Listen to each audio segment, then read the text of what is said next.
الله.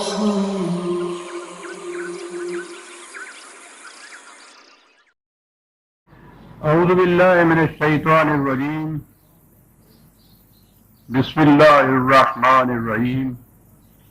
عزیزان من، آج اپریل 1983 کی 8 تاریخ ہے اور درس قرآن کریم کا آغاز سورہ الحدید کی آیت 4 ہی سے ہو رہا ہے، اگرچہ اس کی ابتدا تو صاحب کا درس میں ہو گئی تھی. 57/4 صاحب کا درس میں بات وہ چلی تھی جو میں نے کہا تھا کہ هو الاول والآخر والظاہر والباطن سے وہ کس طرح سے وحدت وجود کے لیے سند لاتے ہیں.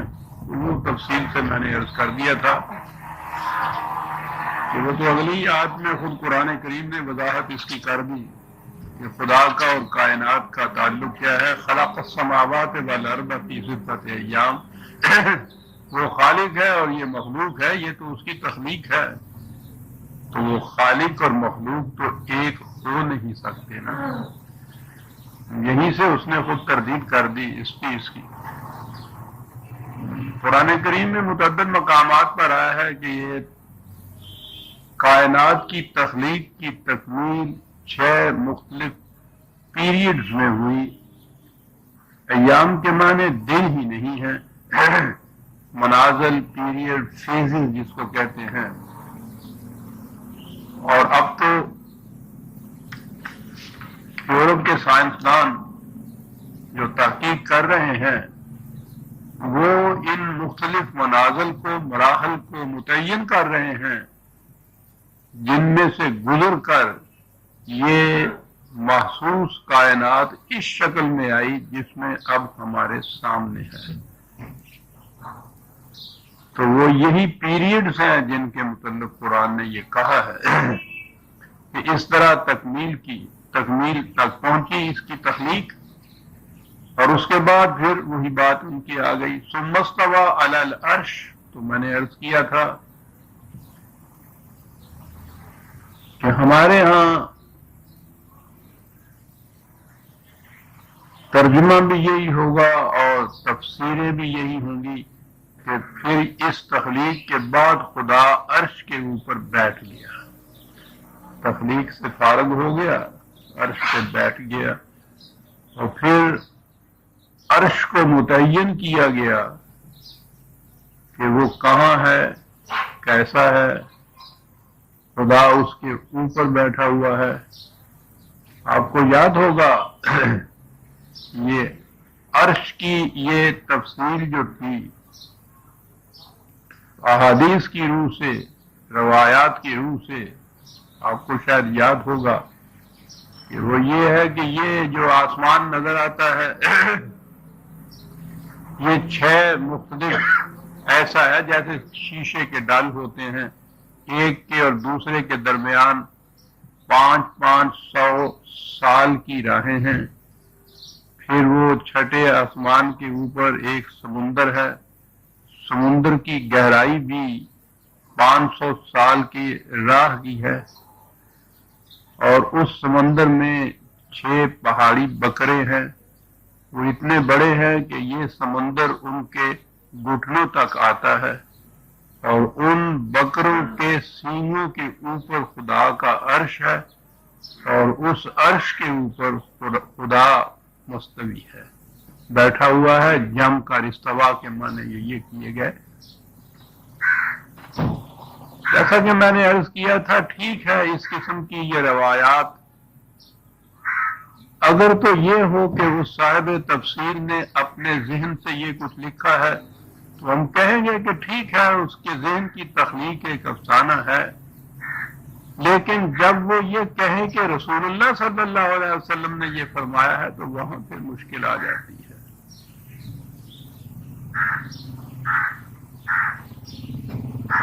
اب ان حضرات کا تو کچھ کہنا نہیں، انہوں نے اپنے ہاں سے یہ باتیں کی، اپنے حجرے میں بیٹھ کے ہی یہ چیزیں گفتگو کی، اپنے ہی سامعین کو سنائی، اپنے شاگردوں کو پڑھائی.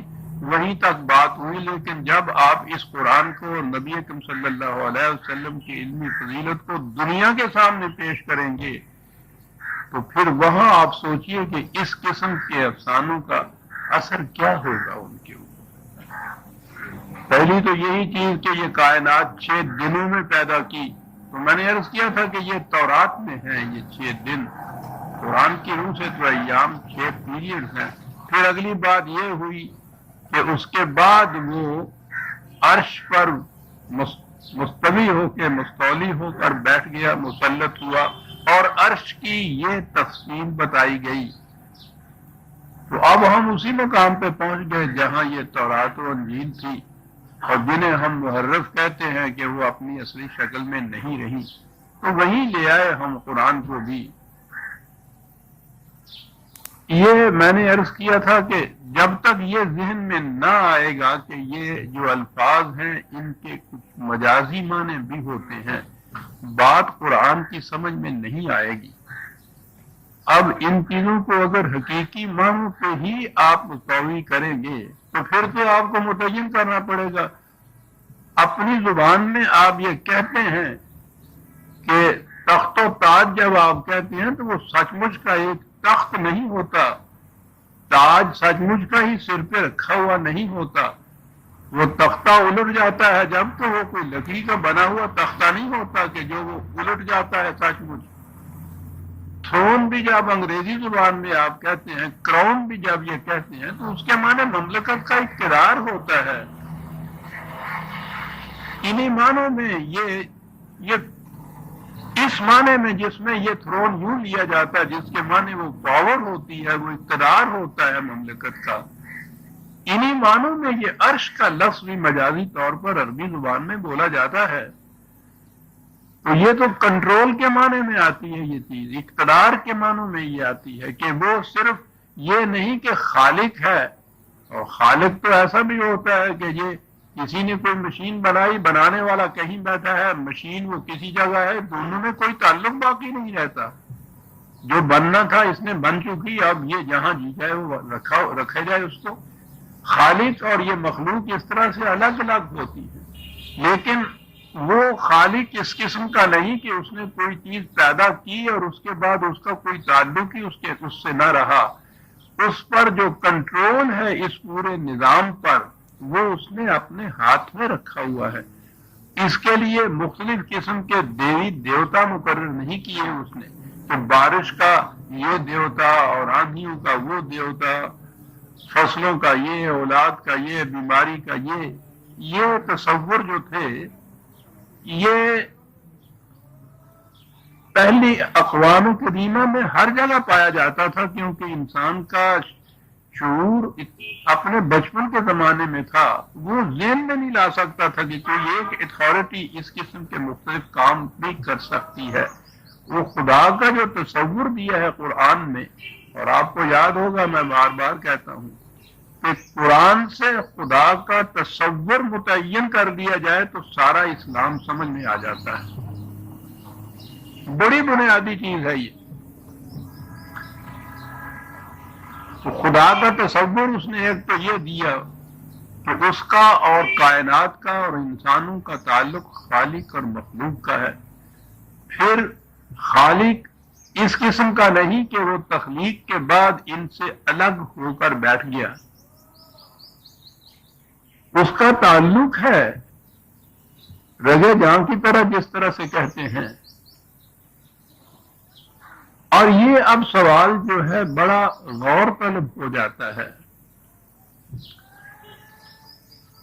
میں پہلے یہاں آگے آ جاؤں تو پھر میں عرض کروں گا کہ دونوں میں تعلق کیا ہے۔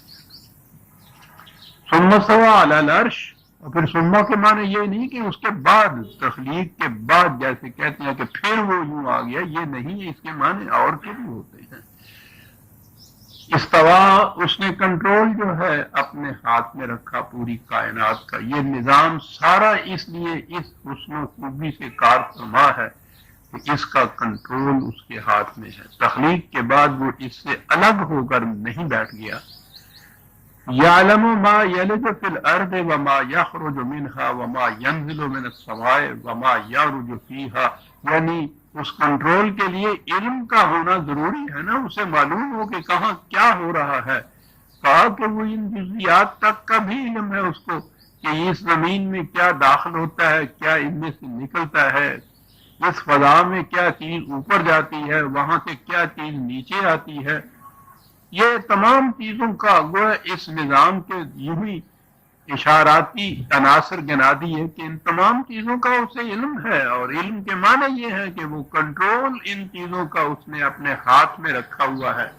اب یہ تو خارجی کائنات اور خدا کا تعلق رہا.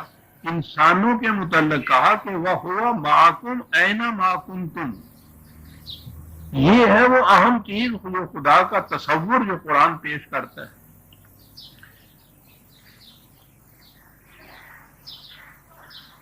دو چیزیں آئیں ہمارے سامنے. ہوا معکم اینا معکم، تم جہاں بھی تم ہو وہ تمہارے ساتھ ہے. معیت خدا کی ایک طرف آئی، اور دوسری طرف اس کی کیفیت یہ ہے کہ لا تدرک الابصار، نگاہیں اس کا احاطہ نہیں کر سکتی، اس کا ادراک نہیں کر سکتی، دیکھ نہیں سکتی. بلکہ وہ دیکھنا ہی نہیں کہا، ادراک تک نہیں کر سکتی. وہ تمہارے شعور میں نہیں آ سکتا، ساتھ ہے تمہارے شعور میں نہیں آ سکتا. معکم تمہارے ساتھ بھی ہے، اور کیفیت یہ ہے کہ سبحانہ و تعالی عما یصفون، اس کے متعلق ذہن انسانی جو کچھ بھی کہے وہ اس سے بلند و بالا اور فوق ہے، ماورا ہے اس سے. تو معکم ہے ایک طرف، وہ جو ساتھ ہے اس کے متعلق تو اسے دیکھا بھی جا سکتا ہے، اس کے متعلق ایک ایک چیز گنائی جا سکتی ہے، اور اس کے بعد سمجھنا تو کچھ دشواری نہیں ہو سکتا. ایک طرف تو یہ بھی کیفیت ہے اس کی معکوم کی بھی، دوسری طرف کیفیت یہ ہے کہ نگاہیں اس کا ادراک نہیں کر سکتی. انسانی ذہن جو کچھ بھی اس کے متعلق کہے وہ اس سے ماورا ہے، سبحانہ و تعالی. یعنی اب یہ دیکھیے کہ کس قسم کا تصور اس کا آ رہا ہے. وہ جو عرش کے اوپر بٹھانے کی بات ہے، وہ تو اقبال نے اپنے پہلے دور کی ایک غزل کے ایک شعر میں یہ بات صاف کر دی. انداز اس کا اس میں بڑا وہی متغزلانہ، بٹھا کے عرش پہ رکھا ہے تو نے اے زاہد. خدا وہ کیا ہے جو بندوں سے اعتراض کرے. خوبصورت چیز. ویسے بھی جب یہ لوگ ناصب، واعظ، زائد وغیرہ کو مخاطب کرتے ہیں تو ایک اندر سے ایک طرح کی چلبلا پن ہوتا ہے جو باہر آتا ہے. وہ انداز ہے یہ، بٹھا کے عرش پہ رکھا ہے تو نے اے زاہد. اور خدا وہ کیا ہے جو بندوں سے اعتراض کرے. بات بڑی صاف ہے یہ کہ یوں نہیں کہ وہ اس نے تخلیق کیا یہ سب کچھ اور اس سے پھر الگ ہٹ کے اپنی مخلوق کے اور عرش کے اوپر پھر بیٹھ گیا. اور وہ مزید تخلیق تو ہے نہیں، کوئی اور کام تو کچھ ہے نہیں. اس کے بعد وہ وہاں بیٹھا ہے، اور مخلوق جو ہے یا مخلوق میں فی الحال انسان بھی ہے. اب وہاں بٹھانے والوں نے یہ نہ دیکھا کہ وہ آگے ہوا معکم اینا معکم تم کہہ رہا ہے، اور پھر یہ بھی ساتھ کہہ رہا ہے کہ معیت بھی ہے اس کی تمہارے ساتھ، اور یہ ہے کہ اس کے متعلق کچھ بھی تمہارا ذہن جو کہے، اے برتر از خیال و قیاس و گمان و وہم، بالکل صحیح. وہ تو اس سے ماورا ہے، ساتھ بھی ہے. یہ الہیات کے فلسفہ کے میں دو اصطلاحات آتی ہیں. اہل مغرب جو ہے ان کے ہاں کے فلاسفر جو ہیں وہ اس پہ ڈسکشن کرتے ہیں، eminence and transcendence of God. خدا کا ہر جگہ موجود ہونا، رگے کائنات میں خون زندگی کی طرح دوڑنا جسے کہتے ہیں شاعر میں، اور اس سے ماورا ہونا. تو دو چیزیں متضاد نظر آتی ہیں بظاہر، لیکن خدا کا تصور جب ہو تو میں نے کہا ہے کہ اس چیز کے اوپر فلسفیانہ سطح کے اوپر بڑی بحث اور ڈسکشن وغیرہ یہ کی ہوئی ہے۔ یہ چیز اقبال نے اپنے ہاں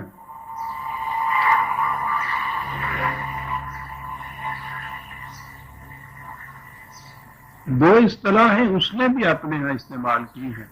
میں نے عرض کیا کہ یہ مقام بڑے مشکل ہے، الفاظ میں نہیں سمو سکتے، لیکن الفاظ کے بغیر تو چارہ ہے نہیں۔ جب ہم بات کریں گے تو بہرحال ایک لفظ تو اس کے لیے استعمال کرنا ہوگا نا۔ تو یہ ہے دو چیزیں جو اقبال نے بھی کہی ہیں، وہ یہی ہیں جو وہاں اس کی بات ہوتی تھی۔ کہتا ہے کہ وہ اصطلاح ہے باہمگی، بے ہمگی۔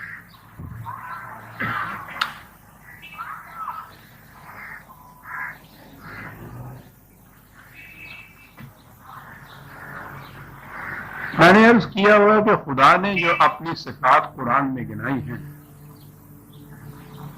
وہ یوں ہی نہیں ہے کہ اس نے ڈسکرپشن اپنی کوئی دے دی ہے اور ہم سمجھیں کہ خدا ایسا ہے، خدا ایسا ہے۔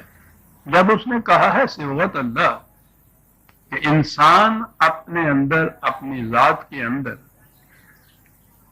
صفات خداوندی کا ایک عکس پیدا کرے۔ عکس میں نے اس لیے کہا ہے کہ خدا کی صفات تو اس کی ذات کی طرح لامنتہا ہے، محدود نہیں ہے، اور انسان جو کچھ بھی اپنے اندر پیدا کرے گا وہ تو محدود ہوگا۔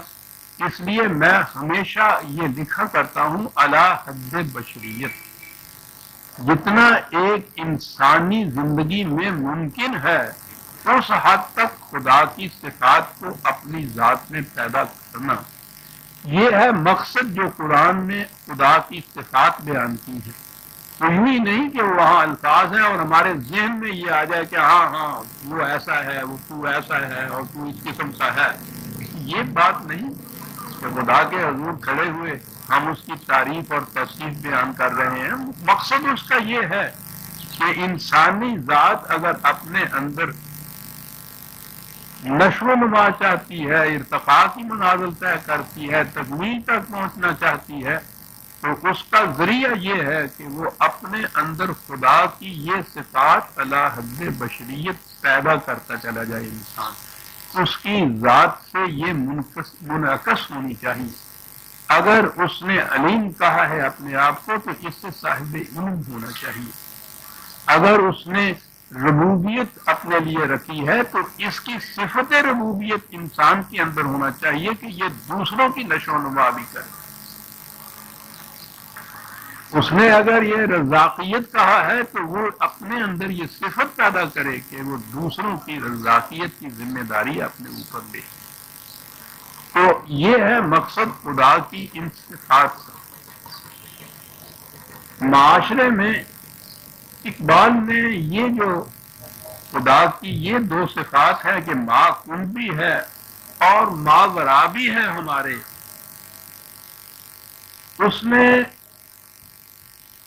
معاشرے میں انسان کی کا انداز زیست جو ہے اس کے متعلق بڑے ہی لطیف انداز میں بات کہی ہے۔ ہر شخص ذات، ہر فرد اپنا جدا گانا تشخص رکھتا ہے۔ میں ہوں، کوئی دوسرا یہ میں نہیں ہو سکتا، الگ جدا ہوں۔ فرد تو کہا ہی اسی صورت میں جائے گا جب انفرادیت اس کے اندر آئے گی، انڈیویجویلٹی آئے گی۔ یہ انڈیویجویلٹی ہے، انفرادیت ہے جس سے ہر فرد کا جدا گانا تشخص ہوتا ہے۔ میں ہوں، میرا یہ تشخص ہے، کوئی دوسرا یہ نہیں ہو سکتا، منفرد ہوں میں۔ اب اس کے بعد مجھے معاشرے کے اندر بھی رہنا، معاشرے کا ایک فرد بن کے بھی رہنا ہے، اپنے آپ میں منفرد بھی ہونا ہے، معاشرے کا ایک فرد بھی بننا ہے۔ معاشرے کے فرد بننے کی حیثیت سے ہوا معقوم والی بات آنی ہے مجھے۔ اور اپنی انفرادیت کو برقرار رکھنے کے لیے استواء علی العرش جسے کہا گیا ہے کہ وہ ان چیزوں سے ماورا ہے، وہ کیفیت پیدا ہونی ہے۔ بالکل دو متضاد چیزیں آتی ہیں یہ، اور یہ بڑی اہم چیز ہے کہ معاشرے کے اندر رہتا ہوا سب کے ساتھ بھی رہے، اپنی ذات میں منفرد بھی رہے۔ اقبال کو تو بات کہنی آتی تھی، یہی اس کی انفرادیت ہے۔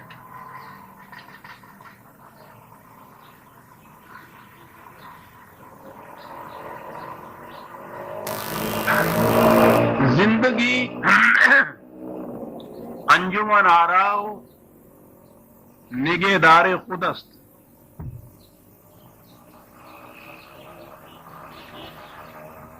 انسانی زندگی، انسانی ذات، اس کی دو شعور ہیں، دو ایسپیکٹس ہیں۔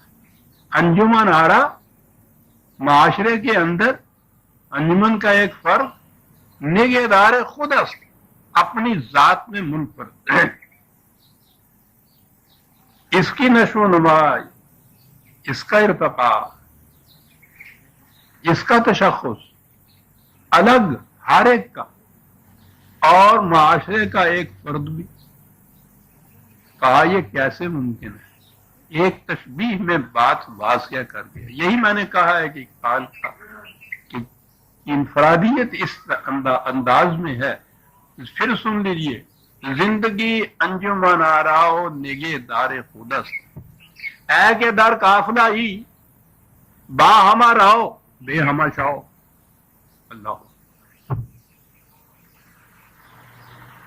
افراد کارواں کی مثال میں کہ چلنا ہے تمہیں قافلے کے ساتھ، یہ تو ہوا معکم اینما کنتم، قافلے کا ایک فرد، لیکن اس کے باوجود اپنی انفرادیت کو قائم رکھتے ہوئے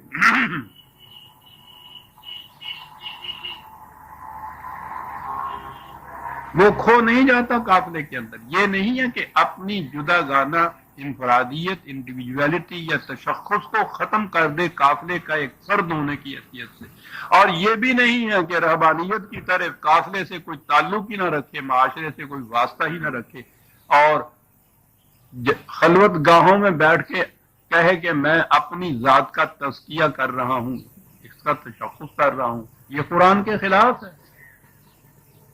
اس نے تو انجمن آرا بھی رہنا ہے، نگہ دار خود بھی رہنا ہے۔ تو یہ جو خدا کی دو صفات ہیں کہ وہ ایسا بھی ہے کہ جس سے آپ کی نگاہیں بھی استدراک نہیں کر سکتی، یعنی اتنا ماورا، اتنا منفرد، یہ بھی اس کی کیفیت ہے۔ اور دوسرے معکم بھی ہے، وہ تمہارے ساتھ، اینما کنتم، ہر مقام پر تمہارے ساتھ بھی ہے۔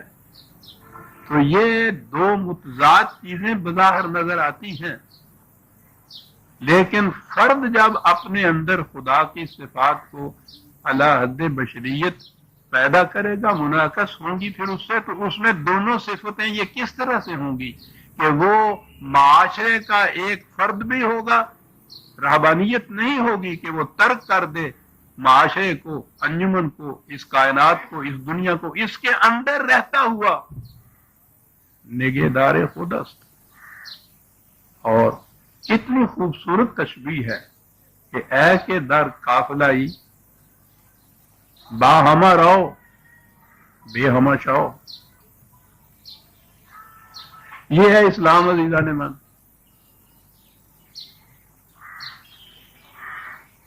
خدا نے یہ جو کہا ہے کہ ہمارے پاس آؤ گے تو فرادہ آؤ گے، وہ یہ ہے کہ تمہاری منفرد شخصیت جو ہے وہ ہوگی، اس سے ہم اندازہ لگائیں گے کہ تم نے اپنی ذات کی کس قدر نشو و نما کر دی تھی وہاں۔ لیکن اس کے ساتھ ہی اسی نے یہ کہا ذالک جعلناکم امۃ وسطا، تمہیں ایک امت بنایا ہے، ایک معاشرہ بنایا ہے۔ یہ ہے اسلام۔ معاشرے کے بغیر، اس نظام کے بغیر اسلام کا وجود ہی نہیں رہ سکتا۔ لیکن معاشرے میں اگر فرد کی انفرادیت یا اس کا تشخص کھو جاتا ہے، یہ باقی نہیں رہتا، اس کا مقصد ہی کچھ نہیں ہوتا۔ معاشرے کے ساتھ رہنے کے تو معنی یہ ہیں قافلے کا ایک فرد جو ان کے ساتھ چلتا ہوا منزل تک جا پہنچے، اور اگر یہ افراد ہی باقی نہ رہے کارواں میں، قافلے میں، قافلہ کہاں باقی رہے گا؟ قافلہ ختم ہو جائے گا۔ یہ تو ان کے تشخص کا باقی رہنا ہے افراد کے، کہ ان سے مل کے وہ قافلہ رہتا ہے۔ تو یہ چیز ہے جو قرآن نے کہا تھا کہ رہبانیت ہم نے نہیں فرض کی تھی، ان لوگوں نے خود وضع کر لی۔ رہبانیت کے معنی یہ ہے کہ انجمن سے، قافلے سے، معاشرے سے الگ ہٹ جائے اور یہ کہے کہ میں اپنی ذات کی تکمیل کر رہا ہوں، تو کہا یہ ہے ہی غلط۔ کارواں نہیں رہے گا، امت نہیں رہے گی، معاشرہ نہیں رہے گا۔ تو یہ جو اسلوب ہے زندگی کے بسر کرنے کا، کہ وہ معاشرے کے اندر بھی رہے، اپنا تشخص بھی جداگانہ قائم رکھے، یہ ہے خدا کی یہ جو دو صفات ہمارے سامنے آئی ہیں کہ سبحانہ و تعالی عما یصفون بھی ہے، اینما کنتم ہوا معکم اینما کنتم بھی۔ کس کا ریفرنس چاہتی ہے؟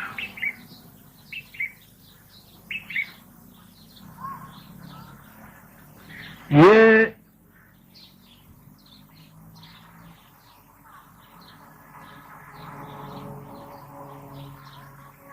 ان مقامات کو اگر سمجھ لیا جائے جو قرآن کہتا ہے، تو پھر یہ بات سمجھ میں آ سکتی ہے کہ وہ کس قسم کا نظام چاہتا ہے، کس قسم کا معاشرہ چاہتا ہے۔ معاشرے میں اگر آپ مکینیکلی کچھ قوانین کو نافذ کر دیتے ہیں، کچھ تو اس کا تعلق انسان کی ذات سے نہیں ہوتا، وہ تو مشین ہو جاتا ہے۔ وہ تو اس نے اس انداز کا معاشرہ قائم کیا ہے کہ معاشرے کے اندر ہر فرد کی انفرادیت یا اس کی ذات کی تکمیل بھی ہوتی رہے اور وہ معاشرے کا فرد بھی بنا رہے، نہ تو معاشرے سے الگ ہٹ کے رہبانیت بات ہو جائے، نہ اس کی کیفیت ہو کہ معاشرے کے اندر اس کا وجود ہی باقی نہ رہے، یہ سیکولرزم ہو جائے گی۔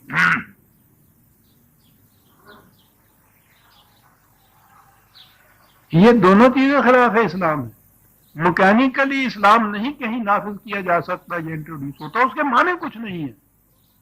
معاشرے کی ہر قدم کا، ہر اقدام کا اثر اس کی ذات پہ پڑنا چاہیے، اس کی تکمیل کا اسے موجب یا ذریعہ بننا چاہیے معاشرے کے اندر جو جا رہا ہے، جیسا قافلے کے ساتھ چلنے سے وہ منزل کی طرف جا رہا ہوتا ہے۔ کہنے کو تو یہی ہوتا ہے کہ قافلہ منزل کی طرف جا رہا ہے، قافلے کا ہر فرد منزل کی طرف جا رہا ہوتا ہے۔ تو اگر تو یہ صورت ہے معاشرے کی کہ اس میں ہر فرد کی ذات کی تکمیل اور نشو و نما ہوتی چلی جا رہی ہے اور ہر فرد اپنی ذات کی صفات و خصوصیات کو کنٹریبیوٹ کر رہا ہے اس معاشرے کی تکمیل اور حسن کے لیے، پھر یہ اسلام ہے۔ اور اگر یہ کچھ مکینیکلی ہو رہا ہے، محض قوانین کی روح سے ہو رہا ہے، یہ اسلام نہیں ہے۔ یہ وہی ایک طرف رہبانیت ہے کہ جو ہمارے ہاں کے تصوف نے آگے لے لی، وہ بھی اسلام کے خلاف ہے کہ معاشرہ نہیں ہے، ہر فرد اپنی ذات میں مگن ہے۔ اور اگر یوں صورت ہے کہ معاشرہ مکینیکل مشین کی طرح چل رہا ہے جس میں کسی فرد کی اپنی ذات کا کوئی حصہ نہیں، کچھ، تو وہ بھی خلاف اسلام ہے۔ تو ہے اسلام یہ کہ ایسا معاشرہ جس میں افراد کی ذات کی نشو و نما ہوتی چلی جائے ساتھ کے ساتھ، اور ہر فرد پھر اس معاشرے کی تحسین کے لیے، نظم و نسق کے لیے کنٹریبیوٹ کرے اپنی صفات اور صلاحیتوں کو، اور یوں یہ کارواں ان افراد کو ساتھ لیے ہوئے جانب منزل روا دوا رہے. یہ ہے اسلام عزیزان مان، یہ ہے معنی اس کے، جسے اگر آپ یوں کہیں کہ وہ عرش پہ بھی ہے، اس سے الگ بھی ہے. بے ہمگی کی یہ کیفیت ہے کہ ٹرانسینڈنس کی، اور وہ معکم اینما کنتم، باہمگی کی یہ کیفیت ہے کہ وہ ہر فرد کے ساتھ ہے اینما کنتم. اور میت کا یہ عالم کہ وہ تمہارے دل میں گزرنے والے خیالات سے بھی واقف ہے. یہ میت اس کی یہ نہیں ہے کہ وہ ایک پیکر میں ملبوس ہے اور ہمارے ساتھ چل رہا ہے. بات اس کے علم کی ہے، بات اس کے قانون مکافات کی ہے. وہ ہر مقام پہ ہر فرد کے ساتھ ہے. بات میں سے بات نکل آئی، ہمارے ہاں کبھی کوئی سوچتا نہیں ہے. یہ خصوصیت تو صرف خدا کو حاصل ہو سکتی ہے کہ وہ ہر مقام پہ ہر فرد کے ساتھ ہو. آپ کو معلوم ہے ہم نے کیا کیا؟ ہم نے یہی خصوصیت شیطان کو دے دی. وہ ہے نا کہ شیطان ہر فرد کے ساتھ ہر جگہ ہوتا ہے. معاذ اللہ.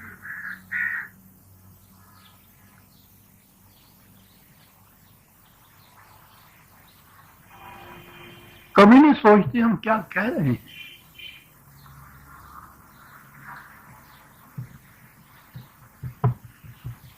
ہوا معکم اینما کنتم، یہ خدا ہی کی خصوصیت ہے، کسی اور کی نہیں ہو سکتی. کتنی متضاد چیزیں ہیں جو بہت بجا وقت ہم کہہ جاتے ہیں، اور کبھی اس لیے کہ غور کرنا، فکر کرنا، سوچنا تو ہمارے ہاں آرام کراتے ہوتے ہیں. ورنہ اگر ذرا کہیں کھڑے ہو کر جیسے قرآن نے کہا کہ ذرا رک جاؤ، ٹھہرو، ذرا سوچو، ثم تتفکروا، پھر سوچو ہم کیا کہہ رہے ہیں. کیا یہ دو متضاد چیزیں، خدا اور شیطان، وہ ایک صفت جو ہے بڑی اہم صفت، تو خدا کی صفت بھی اور دوسری جگہ ہم شیطان کی وہ صفت کہتے ہیں کہ وہ ہر فرد کے ساتھ ہوتا ہے، ہر جگہ ہوتا ہے.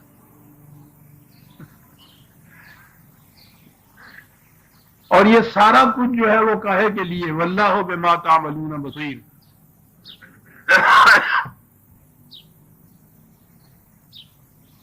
جو کچھ تم کرتے ہو وہ یہ نہیں ہے کہ کوئی رپورٹر اس نے مقرر کر رکھے ہوئے ہیں، جیسا ہمارے ہیں نا کہ کنوں کے اوپر دو فرشتے ہیں کرامن کاتبین، وہ لکھتے ہیں، وہ پھر ڈائری بھیجتے ہیں عرش کے اوپر، تو وہاں سے خدا کو معلوم ہوتا ہے کہ کیا ہو رہا ہے.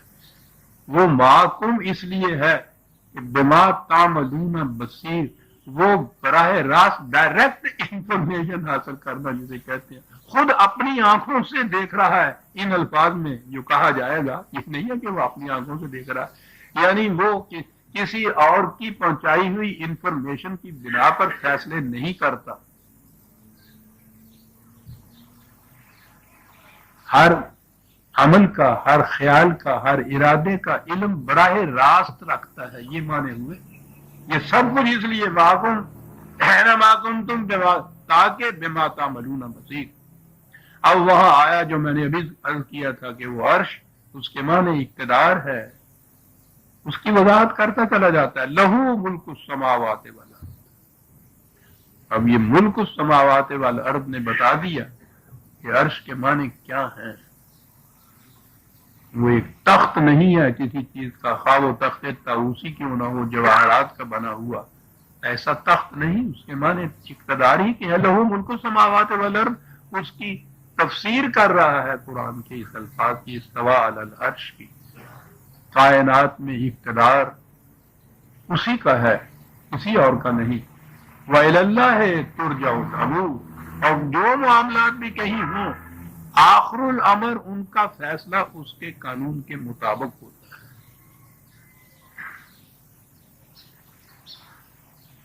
آپ کو یاد ہے جب وہ آیا تھا اِنَّ لِلَّهِ وَإِنَّا إِلَيْهِ رَاجِعُونَ، تو میں نے بتایا تھا کہ اس کا مفہوم کیا ہے اور ہم کیا کہتے ہیں اس کے معنی. اتنا انقلاب آور وہ اعلان ہے، تو ہماری کیفیت یہ کہ ہمیشہ بس ایک ہی موقع رہ جاتا ہے اس کے استعمال کا کہ جہاں کسی کے مرنے کی اطلاع ملی اور بے ساختہ ہم نے کہا انا للہ و انا الیہ راجعون. بات اور جگہ چلی جائے گی، ورنہ میں بتاؤں کہ یہ تصور بھی ہم نے ان سے لیا ہے، ویدانت والوں سے یا تصور والوں سے، کہ خدا کی ذات کے ساتھ واصل بالحق ہو جاتا ہے انسان جا کر. الہ راجعون کے یہ معنی لیے جاتے ہیں. بات دوسری طرف چلی جائے گی. الی اللہ ترجع الامور، ہر معاملے کا آخر و نمر فیصلہ اسی کے قانون کے مطابق، اور فیصلے کے لیے اتنا انتظام کہ وہ براہ راست علم رکھتا ہے ہر ایک کے عمل کا، ہر ایک کے خیال کا، ہر ایک کے ارادے کا، اور فیصلہ پھر اس کے قانون کے مطابق ہوتا ہے جو کائنات میں ہر مقام پر پیدا ہوا ہے. اس کے ملک کے احاطے سے کوئی فرد باہر جا نہیں سکتا، اس لیے ہو نہیں سکتا کہ عمل تو ایک طرف، عمل کا ارادہ بھی جو ہو وہ بھی اس کے مواخذہ کی حد سے باہر رہ جائے. یولج اللیل فی النہار ویولج النہار فی اللیل، کیا حسین انداز ہے اس کا عزیزان من، پوچھئے نہیں. میں تو ایک ایک قدم پہ کھڑا ہو جاتا ہوں، آگے بڑھنے کو جی نہیں چاہتا. یعنی وہ نظارہ اتنا پرکشش ہوتا ہے کہ پاؤں پکڑ لیتا ہے انسان. وہ خارجی کائنات کی مثالیں دیے چلا جا رہا ہے، اور جو اس سے مقصد ہے وہ آخر میں ساتھ کے ساتھ بیان کیا جا رہا ہے. ادھر سے یہ چیز تھی کہ یعلم ما یلج فی الارض وما یخرج منہا، یہ کائنات کی چیزیں، زمین و آسمان کا نظام کیا کیا اس میں طبیعی طور پر ہوتا ہے، اور وہ سارا کچھ اینما کنتم کے لیے، کاہے کے لیے، عالم بما تعملون بصیر کے لیے. ملک السماوات والارض کہا، اقتدار سارے کا سارا. پھر وہ مثال وہی تھی، وہ لے آئے یولج اللیل فی النہار، زمین آگے بڑھتی، نہیں زمین نہیں، رات کی تاریکیاں آگے بڑھتی ہوئی دن کی روشنی میں تبدیل ہو جاتی ہیں، اور دن سرکتا سرکتا لیل کی آغوش میں چلا جاتا ہے. کیا خوبصورت پیرایا بیان ہے. یہ ہو رہا ہے، چلو جی ہو رہا ہے، ہمیں اس سے کیا واسطہ کہ دن کہاں چلا جاتا ہے اور رات کہاں چلی جاتی ہے.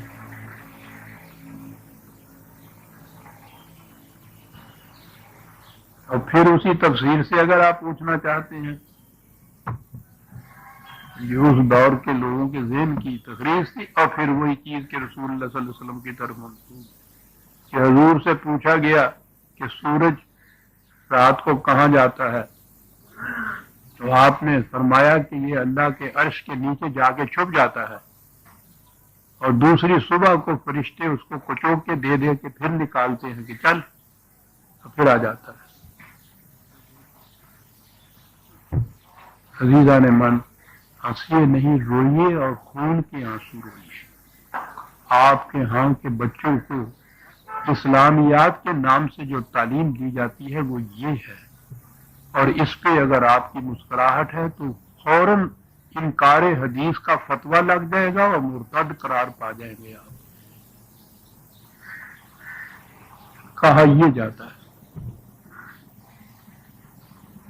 دن اور رات کی اس کیفیت کو بیان کرنے کے بعد پھر اصل مقصد کی طرف، وَهُوَ عَلِيمٌ بِذَاتِ الصُّدُورِ، تمہارے دلوں میں گزرنے والے خیالات سے بھی واقف ہے. کہا یہ ہے خدا وہ جس کے متعلق کہا جا رہا ہے کہ آمنوا باللہ، اس خدا پر ایمان. اور یہ باتیں کہاں سے تمہیں معلوم ہوئی؟ اس وحی کے ذریعے جو خدا نے اپنے رسول کی وساطت سے تم تک پہنچایا. اس لیے خدا پر ایمان اس وساطت سے لایا جائے گا جو وحی ہے جو خدا نے دی. اس لیے آمنوا باللہ و رسولہ.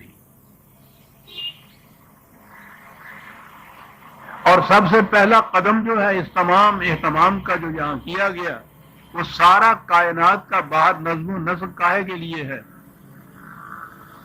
کہ جو کچھ انسان جو جاندار مخلوق خدا نے پیدا کی ہے وہ سامان پرورش وہاں سے حاصل کر سکتا ہے، یعنی اس کے ساتھ ہی اس نے ذرائع پرورش بھی پیدا کر دی ہیں۔ ارض و سما کا انتظام اس کے لیے ہے تا تو نانے بقا فاری و بغفلت نہ خوری، سادی کے الفاظ میں ابرو بادو مہو خورشید ہما در کارند تا تو نانے بقا فاری ہو بغفلت نہ خوری۔ یہ سارا نظام کائنات سر میں اگر عمل ہے کہ تمہارے لیے روٹی مہیا کی رہے، تمہارا کام یہ ہے کہ اس روٹی کو کھاؤ تو خدا کے قانون سے غافل ہو کر نہ کھاؤ۔ کیا بات ہے صاحب، یہ لوگ جو کیا جاتے تھے، یہ سارا کچھ کہنے کے بعد ایمان لاؤ اس خدا کے اوپر جو ہم نے بتایا ہے، اس رسول کے اوپر جس کی وساطت سے یہ باتیں تمہیں معلوم ہوئی، خدا نے اس کو بتائیں اور اس نے تمہیں بتائیں، اور اس کے بعد کرو کیا؟ کرو یہ نہیں ہے کہ ایک خلوت میں بیٹھ کے اپنا تزکیہ نفس کرتے چلے جاؤ۔ یہ تزکیہ نفس بھی کرتے ہیں، نفس کو مارتے بھی ہیں۔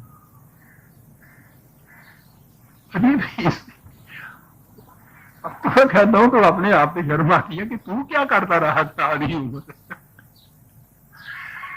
بہرحال یہ اس کا صدقہ، اس کا احسان تھا عزیزہ نے من کے ان ظلمات کی وادیوں سے نکل آیا۔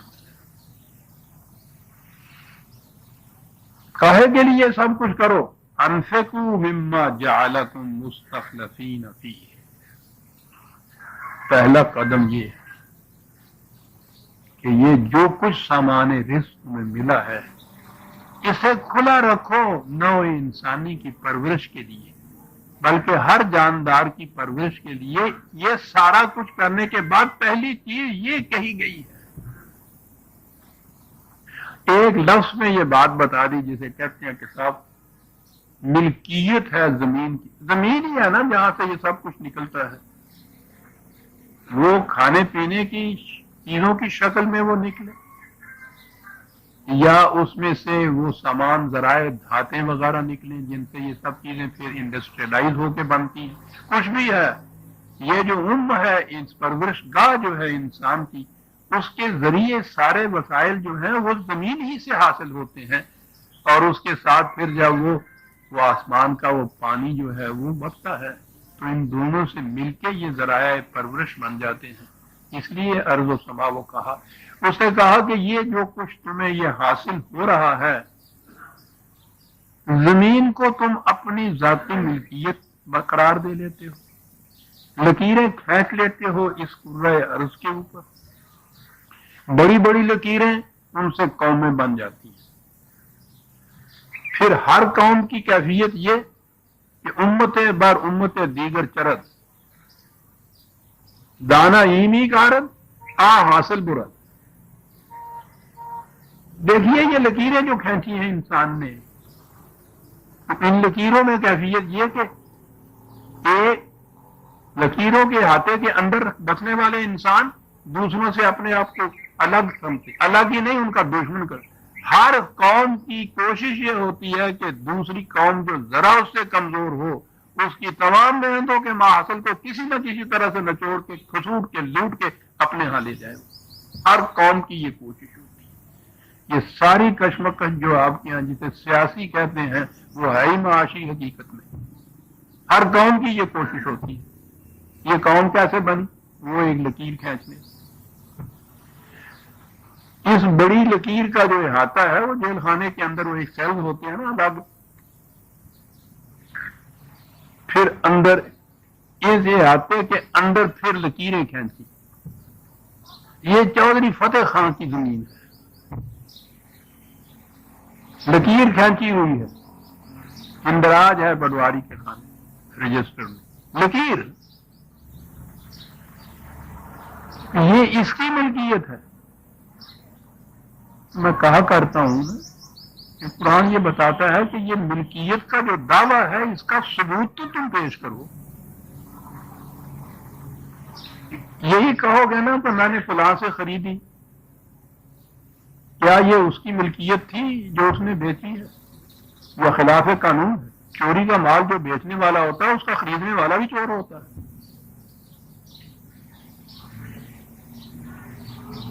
دونوں کو سزا ملتی ہے۔ تم نے جو خریدی ہے تو کیا اس کا اطمینان کر لیا تھا کہ یہ اس کی ملکیت ہے؟ اس کی ملکیت کیسے ہوگی؟ یا کہو گے کہ میں نے وراثت میں لیا اپنے باپ سے، ٹھیک ہے، باپ اگر چوری کا مال لے کے بیٹھا تھا اور وہ بیٹے کو مل گیا ہے وراثت میں، تو وہ تو پھر چوری کا مال ہے۔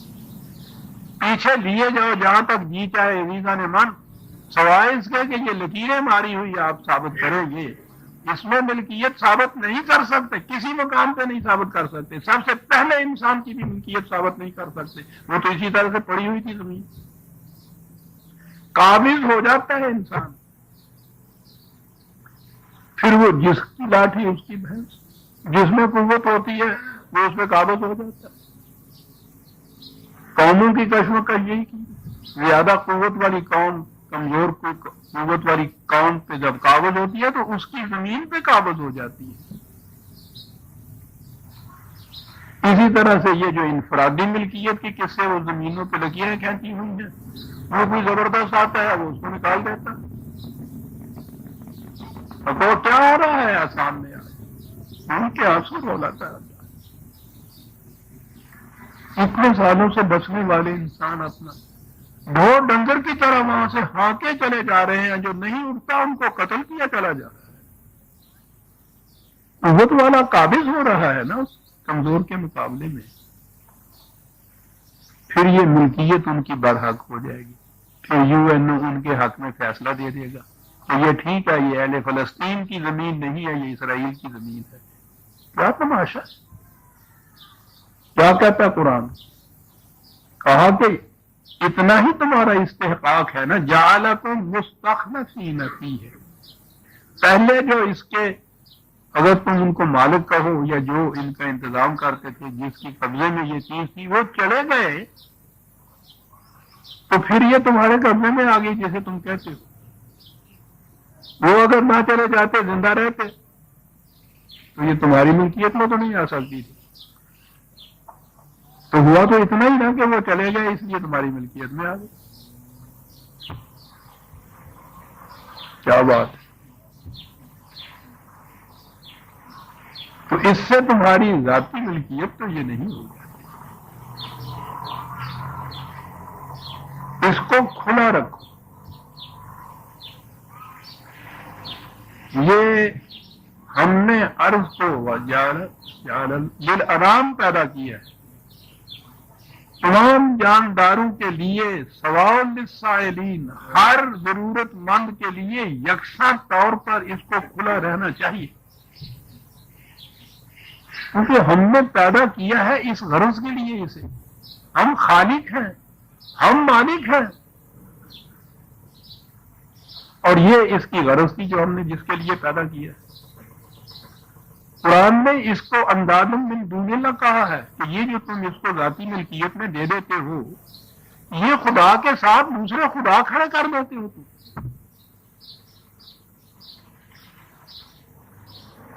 ناجائز ملکیت والا دوسرا مالک جو ہوتا ہے اسی کو تم شریک کہو گے نا اصطلاح میں، یہی شرک ہوگا نا، ایک رقبے کے دو مالک ہو جائیں۔ کہا اتنی سی چیز تھی، اور ہم نے تو اسے نوع انسانی نہیں تمام جانداروں کی پرورش کے لیے ذریعہ نشو و نما بنایا تھا، اس کو کھلا رکھو۔ فالذین آمنوا منکم، پہلے کہا ہے نا آمنوا باللہ ورسولہ، ان حقائق کو تسلیم کرو، ان پر ایمان لاؤ کہ یہ سچی چیز ہے۔ ایمان کے معنی ہے کہ یقین اس بات کا کہ یہ صحیح چیز ہے، قرآن کے دعاوی کی صداقت پر قلب اور دماغ کے اطمینان کے ساتھ یقین پیدا کر دینا، یہ ایمان ہے۔ پہلے کہا تھا نا یہ ایمان تھا، کہا کہ والذین آمنوا منکم، جو لوگ تم میں سے اس طرح سے ایمان لے آئیں گے اس حقائق کے اوپر جو ہم بیان کر رہے ہیں، وَأَنفَقُوا، اور اسے کھلا رکھیں گے نوع انسانی کی پرورش کے لیے، لہم اجر کبیر، یہ ہیں جن کے لیے بہت بڑا اجر ہوگا۔ انفاق وہ چیز ہے، پہلا قدم یہ ہے۔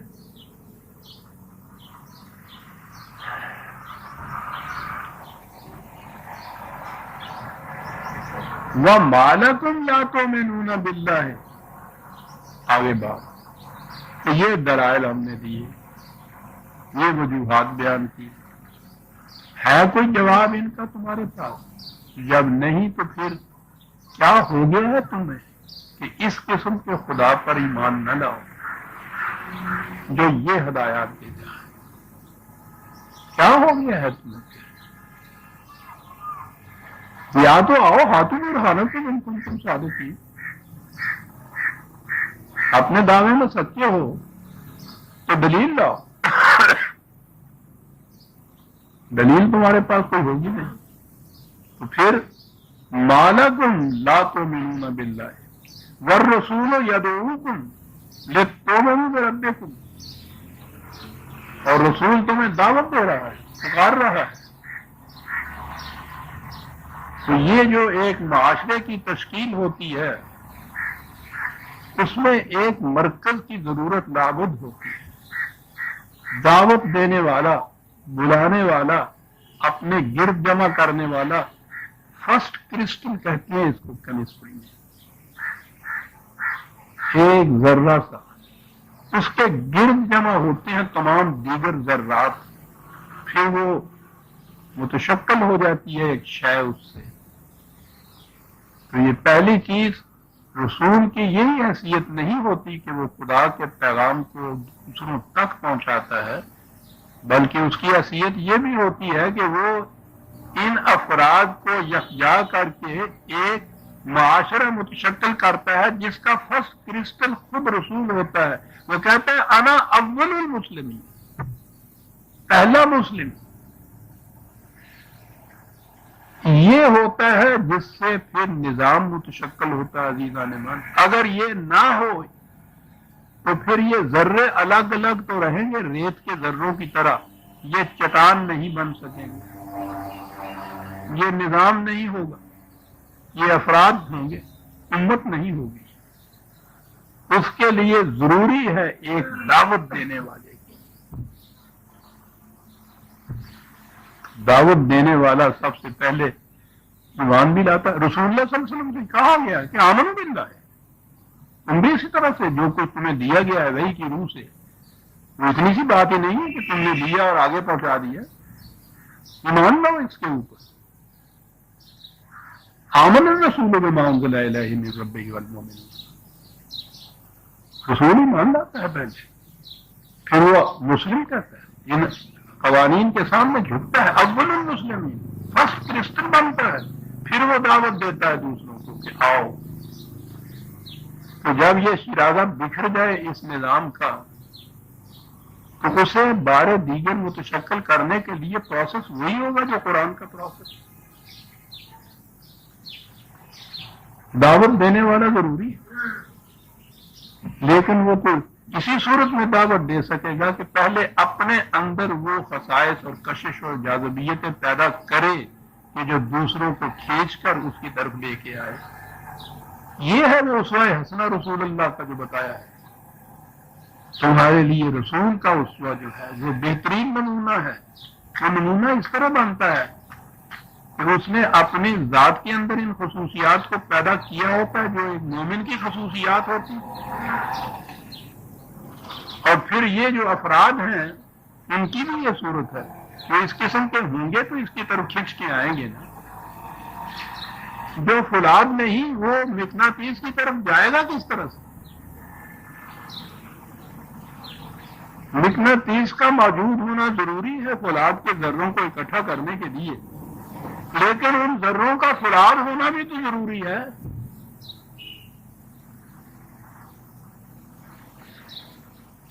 یہ تھا وہ پروسیس جس سے نبی اکرم صلی اللہ علیہ وسلم نے 13 سال کی مکے کی زندگی میں یہ جو فولاد کے ذروں کے اوپر زنگ لگ گیا ہوا تھا، یوں کہیے کہ اپنی تعلیم و تربیت سے اس زنگ کو اتارا۔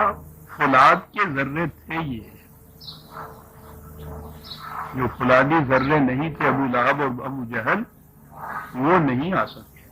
تو دو چیزیں ضروری ہو جاتی ہیں اس نظام کو، اس دعوت کو پورا کرنے کے لیے، مرکزی اتھارٹی جس نے مقناطیس کا کام دینا ہے، اور وہ افراد کے جن کے اندر فولادیت کی ہے، اسی لیے سورہ الحدید اس کا نام ہے۔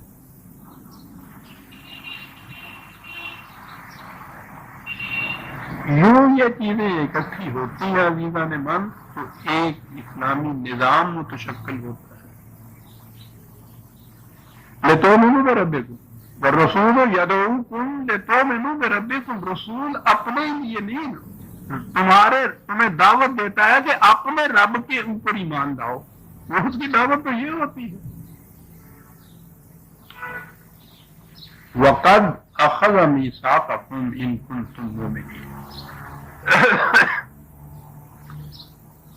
ایمان لاتے وقت تو تم سے ایک عہد لیا گیا تھا، بلکہ تم نے خود ایک عقد باندھا تھا، میثاق تھا، یہ معاہدہ کیا تھا تم نے ایک، وہ معاہدہ قرآن کے اندر موجود ہے۔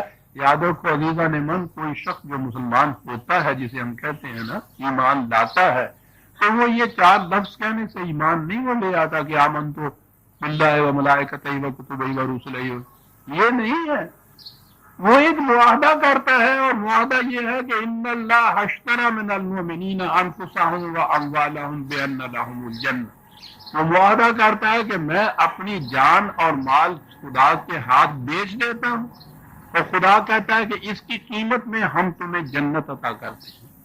یہ مابین ان دونوں کے معاہدہ ایک ہوتا ہے، اس سے ایک فرد مسلمان ہوتا ہے یا مومن ہوتا ہے۔